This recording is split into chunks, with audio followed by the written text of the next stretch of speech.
नमस्कार, स्वागत है आपका थिंक 360 पर। मेरा नाम है लोकेंद्र किलानौत। राजस्थान के मुख्यमंत्री अशोक गहलोत को अब अपनी जाति क्यों याद आने लगी है? राजनीतिक जानकारों की माने, जो राजस्थान की राजनीति को लंबे समय से देख रहे हैं, समझ रहे हैं, वो कहते हैं कि अशोक गहलोत अपने इस कार्यकाल में कुछ बदले बदले नजर आते हैं। बदले बदले इतने नजर आते हैं कि अब तो वो सब कुछ कर रहे हैं, ऐसा सब कुछ कर रहे हैं जो उन्होंने पूरे राजनीतिक जीवन में नहीं किया। गहलोत की स्ट्रेटजी के पीछे आखिर राज क्या है? क्या किसी डर के कारण अशोक गहलोत ऐसा कर रहे हैं, या फिर कोई दूसरा मामला है? अब तो सवाल यह भी उठने लगा है कि अशोक गहलोत इतना झूठ कैसे बोल लेते हैं, कैमरे के सामने झूठ कैसे बोल लेते हैं, पत्रकारों के सामने झूठ कैसे बोल लेते हैं, मंच से झूठ कैसे बोल लेते हैं, और झूठ भी उस तरह का कि कहते हैं कि वो अपनी जाति के एकमात्र विधायक हैं। राजस्थान में 200 विधायक बैठते हैं राजस्थान की विधानसभा में, और अशोक गहलोत कहते हैं कि अपनी जाति से उनके पीछे कोई जाति का आधार नहीं है, उनकी जाति का कोई सपोर्ट नहीं है, लेकिन फिर भी वो राजस्थान के मुख्यमंत्री हैं। इस बात को बड़े गर्व के साथ में अब मुख्यमंत्री अशोक गहलोत के द्वारा बार बार दोहराया जाने लगा है कि ये सच है कि अशोक गहलोत ही, क्योंकि वो माली जाति से आते हैं और माली जाति का एकमात्र विधायक राजस्थान की विधानसभा में बैठता है, तो फिर जैतारण के विधायक अविनाश गहलोत को अशोक गहलोत क्यों भूल जाते हैं? क्या अविनाश गहलोत माली जाति से नहीं है? या फिर धौलपुर की विधायक शोभा रानी कुशवाहा वो उनकी जाति से नहीं आती? लेकिन अशोक गहलोत बार बार इस झूठ को सच पुख्ता करने की कोशिश में लगे रहते हैं, और ये दिखाते रहते हैं, ये बताने की कोशिश करते हैं कि ये कितनी बड़ी बात है कि उनके पीछे उनकी जाति लामबंद नहीं है, वो अपनी जाति के एकमात्र विधायक हैं, और फिर भी उनकी राजनीतिक चतुराई देखिए, उनका राजनीतिक कद देखिए कि वो राजस्थान के मुख्यमंत्री हैं। वैसे अगर देखा जाए तो अशोक गहलोत का जो राजनीतिक उदय हुआ, उसके पीछे वाकई उनकी जाति का कोई योगदान नहीं था। राजस्थान में माली जाति को परंपरागत तौर पर भारतीय जनता पार्टी का वोट बैंक माना जाता है। हिंदुत्व विचारधारा की राजनीति के साथ में इस जाति ने राजस्थान में शुरू से अपने आप को एडजस्ट किया। राष्ट्रीय स्वयंसेवक संघ की विचारधारा से माली जाति शुरू से जुड़ी रही और हिंदुत्व के नाम पर भारतीय जनता पार्टी के पक्ष में लामबंद होती रही। पूर्वी राजस्थान में तो एक नारा भी लगता था, माली जाति के लोगों द्वारा दिया जाता कि फूल माली फूल में और माली धूल में। फूल का मतलब यहां जो भारतीय जनता पार्टी का चुनाव चिन्ह है कमल का फूल, उससे लगाया जाता था। भारतीय जनता पार्टी से इतने भावनात्मक तौर से जुड़ी इस जाति को लेकर अब अशोक गहलोत किस तरह की एक्सरसाइज कर रहे हैं, और अगर ऐसी एक्सरसाइज कर भी रहे हैं तो उसके पीछे आखिर डर क्या है?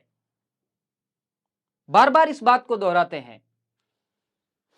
थोड़ा सा समीकरणों के लिहाज से इस बात को समझ लेते हैं।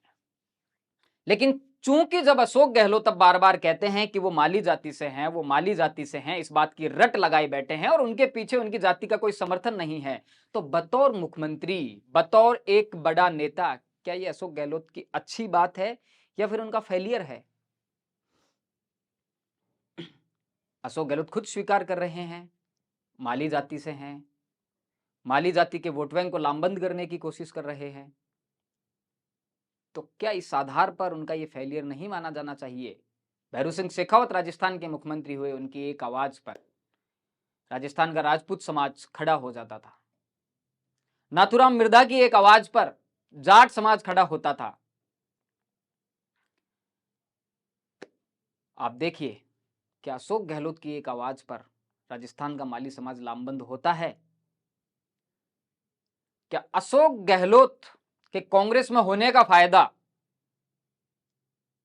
उनकी जाति को मिला?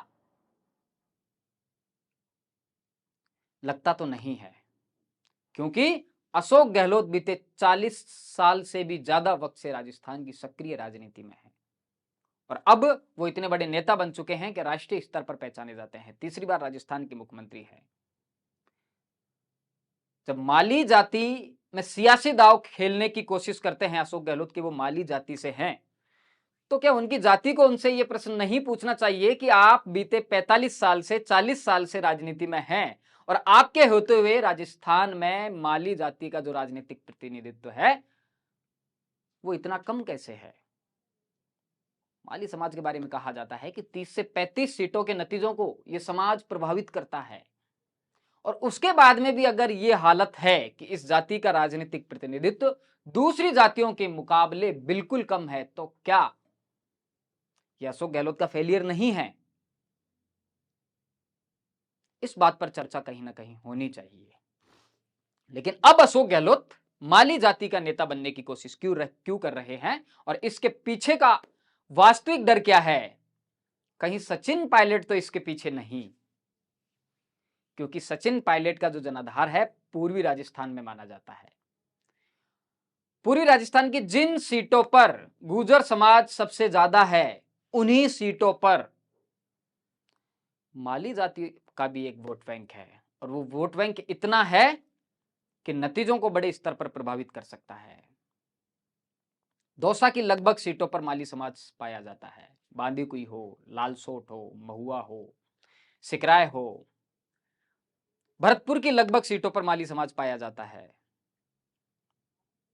अभी हाल ही में माली समाज ने एक बड़ा आंदोलन किया, आरक्षण का आंदोलन, हाईवे जाम कर दिया उसी जगह से जहां से गुर्जर आरक्षण आंदोलन शुरू हुआ था। सवाल है कि माली जाति को आरक्षण का ये झुंझुना पकड़ाया किसने? क्या इसको कोई राजनीतिक संरक्षण था?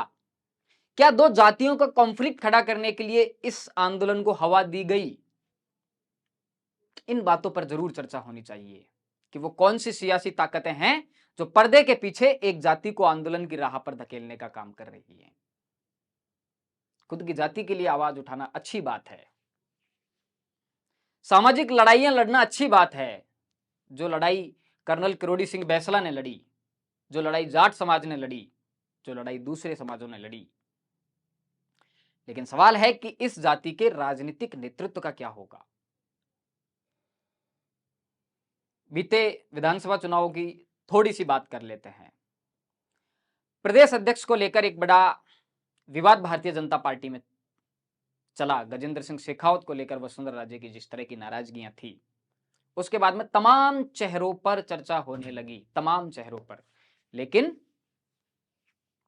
बाद में एक लो प्रोफाइल नेता को राजस्थान में भारतीय जनता पार्टी का प्रदेश अध्यक्ष बनाया गया, मदन लाल सैनी को। प्रभुलाल सैनी भारतीय जनता पार्टी की सरकार में कृषि मंत्री रहे। भूपेंद्र सैनी को बोर्ड का चेयरमैन बनाया। अभी राजेंद्र गहलोत राज्यसभा सांसद हैं, भारतीय जनता पार्टी से हैं और भारतीय जनता पार्टी भी कहीं ना कहीं इस बात को भुनाने की कोशिश कर रही है, क्योंकि जब अशोक गहलोत तीसरी बार राजस्थान के मुख्यमंत्री बने हैं तो उनकी जाति अब उनके लिए धीरे धीरे इमोशनल होती जा रही है और राजनीतिक जानकार मान रहे हैं कि इस बार माली वोट बैंक का एक बड़ा हिस्सा कांग्रेस में जा सकता है अशोक गहलोत के नाम पर। तो क्या गुर्जर समाज कांग्रेस में जाएगा? इस बात को लेकर एक बड़ी चर्चा है, क्योंकि यह तय हो चुका है कि राजस्थान का विधानसभा चुनाव अशोक गहलोत के नेतृत्व में होगा और जब अशोक गहलोत के नेतृत्व में विधानसभा चुनाव होगा तो लिहाजा सचिन पायलट कहीं भी मुख्यमंत्री के फेस नहीं है, तो फिर गुर्जर समाज किस बात को लेकर वोट करे? तो गुर्जर समाज से जो डैमेज होगा, गुर्जर समाज से जो नुकसान होगा, उसे कहीं ना कहीं अब माली समाज से भरने की कोशिश अशोक गहलोत लगातार कर रहे हैं और इसीलिए अब उन्हें अपनी जाति याद आने लगी है। भारतीय जनता पार्टी की कोशिश है कि इस वोट बैंक को, जो परंपरागत भारतीय जनता पार्टी का वोट बैंक है, उसे ज्यों क्यों तो साध लिया जाए। केशव प्रसाद मौर्य को राजस्थान में प्रोजेक्ट करने की तैयारी चल रही है। बीच में खबर आई थी कि राजस्थान के भाजपा प्रभारी केशव प्रसाद मौर्य को बनाया जा सकता है। खैर, इतना तो तय है कि अशोक गहलोत के तीसरे कार्यकाल में वह सब कुछ देखने को मिल रहा है जो उन्होंने अपने 40 साल की राजनीति में नहीं किया।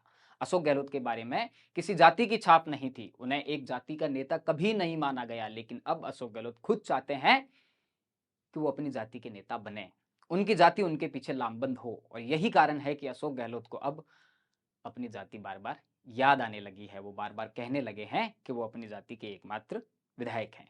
राजस्थान से जुड़े तमाम मुद्दों को जानने समझने के लिए जुड़े रहिए थिंक 360 के साथ। धन्यवाद।